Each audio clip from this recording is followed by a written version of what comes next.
Rogan saw my set and he goes, dude, you know, you're killing. And I go, yeah, you know, but I don't go on the road that much. And he gave me this like Tony Robbins motivational pep talk, literally standing by the men's room at the Laugh Factory. And he goes, you put together a tasty hour, you shoot a Netflix special, you build yourself an audience, you tour, you become independent in the television industry. It's great work if you can get it, but you can't count on it. You become your own boss, you make your own money, you decide. And I literally, like 10 minutes of talking to him, I'm like, you're fucking right, man. And we're live. You know, I don't know. I think I kind of was burned out on stand-up. Like, stand-up to me was, you know, the Etch-a-Sketch that I had since I was 8. And, you know, TV felt like a brand new PlayStation 4. Like, there was just all this new whole world creatively that I was much more consumed with. And, you know, in retrospect, I did myself a real disservice, and I wish I had stayed with stand-up. But I got lucky and I worked a lot in television. So I stopped doing stand-up for like 16, 17 years. I was out of stand-up for like twice as long as I was a comic. And I just went back to stand-up like a few years ago. And it's funny, I ran into Joe Rogan at the Improv, and he and I started out around the same time in Boston, like me, him, Greg Fitzsimmons. There were a lot of dudes that came out of that era in Boston, and I ran into him, and he was like, dude, how you been? I haven't seen you in forever. And I go, good. I'm going back to stand-up. I haven't done it in like 16, 17 years. And he goes, ooh. You know, like, oh, good luck, you know. And, but, you know. Probably the same thing, like he would tell someone who's like, how you doing? He's like, thinking about getting a fight. It's been about 5 or 6 years. I'm going to get back in the octagon. He's like, yeah, how hard can it be? You know, it's like, you know, and it's, you know, I kind of went back to it because I was away from it for so long that it felt like a new, you know, I did television for so long that now stand-up felt new and fresh and, you know, and exciting to me. And so I had to start from scratch. I had to throw out my old hour, you know, and start writing literally like from scratch. And it's been really fun. Did you ever have to catch yourself? Like, because you were used to doing stand-up when you can get away with saying a little more? Like, did you catch yourself writing jokes and being like, oh, fuck, nope, this is 2017. I won't get away with that. There's Twitter. Like, this isn't Talk Soup like there was. You know, I think if anything, well, first of all, it's like you kind of want your material to reflect who you are, what's going on in your life. And my old act, when I wrote in my 20s, was all about me being, you know, young and partying, trying to get laid. And now all of a sudden I'm in my 40s, I'm married, I got 2 kids. It's like that viewpoint was invalid. I had to start from scratch. Are you more excited now to be back to stand up? You said that it was like kind of stale when you went over to TV and then it kind of switched, but well, I mean, like, what have you noticed? You know what I mean? I was just kind of like, I think for me, it's like, if I'm honest, when I was starting out my career as a stand-up, and I did like 7-8 years of stand-up before I got Talk Soup, I was a better performer than I was a writer. Like I was held back by my ability to generate material. There are some guys that are super prolific, but maybe they're not necessarily the best on stage. They're great writers, but they're not great performers. I was somebody who's, I think, was stronger as a performer than I was as a writer. And when I started working in television, I think it developed my ability to write, because when you're writing for TV, you know, it forces you to be prolific. You have a hard deadline. You don't get to choose what subjects you're writing about, and you know you're just generating volumes of material all the time. So the years that I was away from stand-up, I was still writing comedy. In fact, I was probably writing like exponentially more comedy than I had been generating as a comic. And it's, you know, joke writing it's just like flexing a muscle. The more you do it, you know, the easier it gets. You start to learn your voice, you learn your style, there are just like archetypal structures of jokes. I mean, some of it is literally like, it's kind of geometric. Like you just learn how to structure a joke. And so I think when I went back to stand up, it was, a stand-up was a lot more fun and maybe a little easier for me than when I had been a comic in my 20s, because as a man in my 40s, I know who I am now. I know what my voice is, and I know how to write for that in a way that I didn't in my 20s. So going back, it was probably like, oh man, this is even more fun, than it was when I first started. And that's, that's why I love doing it so much. Like I'm doing this gig at Mohegan Sun. Next week I'll be there at a club called Comics, COMIX, at Mohegan Sun, the 16th, 17th, and 18th of March. And I grew up in Connecticut.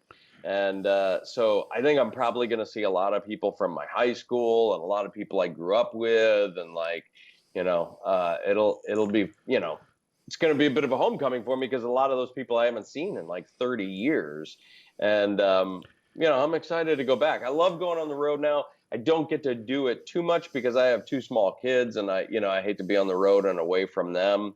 And then, I got a bunch of other things that I'm working on here in LA that require me to be here, Are those like 2 groups of kind of fans, I guess you'd say you have? Like the Wipeout kind of TV fans, not get rid of Talk Soup because that's more like your stand-up style. Are those Venn diagrams that don't touch, like the people who like Wipeout and the ones who like your stand-up? Yeah, yeah. And look, if you if you're a Wipeout fan and you're coming to see me do stand-up, do not expect the Wipeout guy on stage because that ain't what I do in a comedy club. I'm not doing puns and wordplay and stuff like that. It was so weird the first time. My only exposure to Bob Saget had been Full House and America's Funniest Home Videos, and then I watched. There's maybe it's a Netflix special, but it's definitely like this little comedy special about the Aristocrats joke. Oh yeah, and they have like lots of different comedians tell their version of the Aristocrats. And when I heard Bob Saget's, I'm like, oh my god, that's Bob Saget. And then I'm like, I have to relearn who Bob Saget is. And I start doing my research and it's just like, he's such a filthy comic. And then I started thinking like, was that soul crushing for him? And then I start doing research and like, yeah, it was. Yeah, he hated it.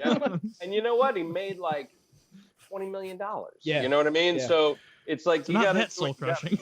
Well, but it is, it's interesting because I've had, as a result of what I've done, there's people that know me from Talk Soup, right?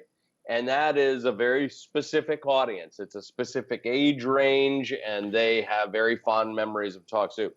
Then people know me from like, my wife and I played the parents of the lead character on a Disney series called Austin and Ally.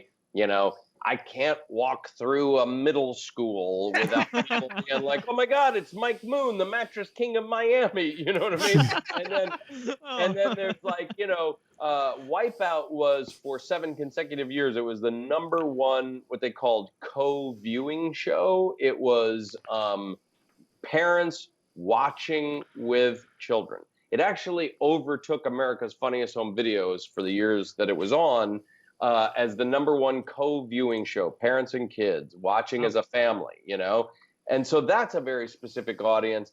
And then, because I took so long off of stand-up, I really kind of shot myself in the foot because guys like Joe Rogan, who never quit and always toured, they've built up this groundswell audience. They could sell out rooms wherever they go, and they make a ton of money when they go on the road.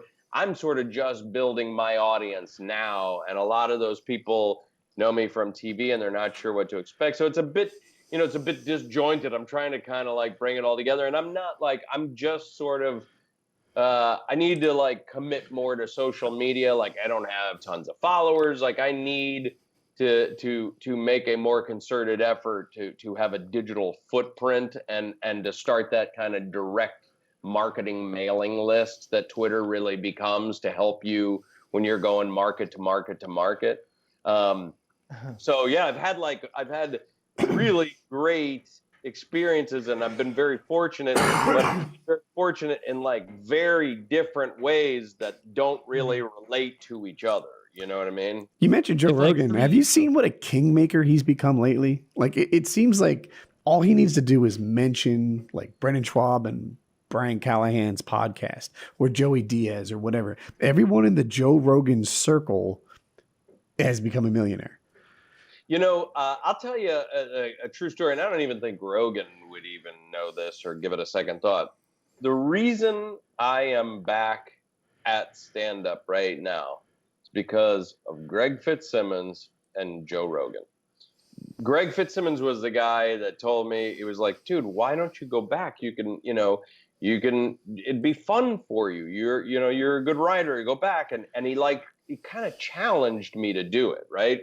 So I started doing it, but I was doing it like in town, just sort of like wanting to prove to myself that I could do it, and like coming out of retirement, I don't want to embarrass myself, and then I did a benefit for a friend of mine that had some health challenges, and I organized a benefit, and it was like me and Arsenio Hall and Joe Rogan and like Nick Swartz, and it was a killer lineup. And Rogan saw my set and he goes, dude, you're killing. And I go, yeah, but I don't go on the road that much. And he gave me this like Tony Robbins motivational pep talk, literally standing by the men's room at the Laugh Factory. And he goes, you put